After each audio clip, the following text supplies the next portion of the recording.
వాళ్ళని ఏమంటారే? ఈ మధ్య కొత్త సైబర్ నేరగాళ్ళు అంటారు. నీ పైసలు నీకు తెలియకుండా నీ బ్యాంకులకి అకౌంట్లకి తీసుకుంటే వాళ్ళని ఏమంటారు? మరి ముఖ్యమంత్రికి సైబర్ నేరగాళ్ళకి ఏమైనా తేడా ఉన్నదా? ఏమైనా తేడా ఉన్నదా? ఏం చెప్పిండు ఎలక్షన్ల ముంగట?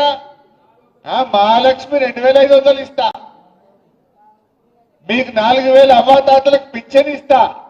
కేసీఆర్ గారు ఉన్నప్పుడు రైతు బంధు నేరుగా ప్రజల అకౌంట్లలో వేసిండు. కేసీఆర్ గారు నేరుగా అవ్వాతాతల పింఛన్ 200 నుంచి 2000 చేసి అకౌంట్లలో వేసిండు. కేసీఆర్ ఏమో ప్రభుత్వ ఖజానా నుంచి ప్రజల ఖజానాలోకి ప్రజల అకౌంట్లలో కేసీఆర్ డబ్బులు వేస్తే రేవంత్ రెడ్డి ఏమంటున్నాడు? ప్రజల అకౌంట్లలోకి వెళ్ళి పైసలు గుంజుకుంటాడు. నువ్వు మహిళలకు 2500 అవ్వాతాతలకు 4000 అకౌంట్లో ఏమయ్యా రేవంత్ రెడ్డి అంటే, నేను ఏసుడు కాదు తీసుకుడు తెలుసు నాకు అంటు. ఏసుడు తెలియదు తీసుకుడు తెలుసు అంటుండు. అయినా వేద్దామా? బాగా ఆలోచించండి. మొన్ననే బాకీ కార్డులు వచ్చింది మెదక్లా చూసిన. ఒక్కొక్క అవ్వకు తాతకు 25 నెలలు నిండింది గవర్నమెంట్ వచ్చి. 50,000 బాకీ పడ్డట్టేనా? ఎవడన్నా కాంగ్రెస్ వాడు రేపు అవ్వ దగ్గరకో తాత దగ్గరకో ఓటు అడిగితే ఏం చెప్పాలి? బిడ్డ 50,000 ఇచ్చినాకనే ఓటు అడగాలి కాంగ్రెస్ వాడు అని చెప్పాలి. ఎవరైనా చెల్లె దగ్గరికి పోయి ఓటు అడిగితే 62,500 బాకీ పడ్డావు ఇచ్చినాకనే ఓటేస్తామని చెప్పాలి. నిన్న ఒక చెల్లె అడిగింది, నేను టీవీలో చూసినా, మీరు చూసిందో లేదో. జోగిపేటలో దామోదర్ రాజనరసింహ గారు చీరలు వస్తుండు, మంత్రి గారు చీర వస్తుంటే నీ చీరద్దు నా మహాలక్ష్మి పైసలు ఇవ్వండి. ఇంకా 62,500 ఫస్ట్ ఇచ్చినాక మాట్లాడు అని మంత్రి గారికి ముఖం మీదనే చెప్పిందా లేదా? మొన్న ఒక మంత్రి గారు వివేక్ గారు చెన్నూరులో తిరుగుతుంటే ఈ రోడ్ ఎట్లున్నది, బుగ్గలు లేవు, ఏం సంగతి అని ప్రజలు చెన్నూరులో మంత్రి గారి మీద తిరగబడ్డారు. బట్టి విక్రమార్క ఉప ముఖ్యమంత్రి గారి మీద మదిరల మహాలక్ష్మి సంగతి ఏంది చెప్పు అని మదిరలో ప్రజలు ఆయన మీద ఉప ముఖ్యమంత్రి గారి మీద తిరగబడ్డారు. ఇవాళ పొద్దుగాల ఇంకో మంత్రి పొన్నం ప్రభాకర్ హైదరాబాద్ లో తిరుగుతుంటే జనం పొన్నం ప్రభాకర్ ను నిలదీసినటువంటి పరిస్థితి. కాంగ్రెస్ పరిస్థితి ఏంటి? మంత్రులను ఉప ముఖ్యమంత్రిని ఎక్కడికక్కడ ప్రజలు నిలదీస్తున్నటువంటి పరిస్థితి ఉంది. ఒప్పుకోబట్టిండ్రు, 1 సాల్ 2 సాల్ 2 ఏళ్ళు ఒప్పుకోబట్టిండ్రు. ఇప్పుడు నిలదీసే పరిస్థితి మనం చూస్తా ఉన్నాం. అంటే ఇక ప్రజలు నిలదీస్తున్నారని డైవర్షన్ టాక్టిక్స్.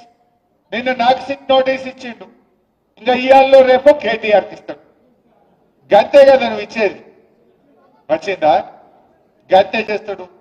ఎందుకంటే కేటీఆర్ గారు ఒకవైపు గట్టిగా నిలదీస్తుండు, ఇంకొక వైపు నేను అడుగుతా ఉన్నా, సమాధానాలు లేవు. నీ బొగ్గు కుంభకోణంలో నీ బామ్మర్దికే నువ్వు సాయం చేసినావు, నీ సంగతి ఏంటంటే దాని మీద సమాధానం లేదు. సిట్ నోటీసులు పంపుతుండే ఇక ప్రేమలేఖలు. భయపడతాం అనుకుంటున్నావా?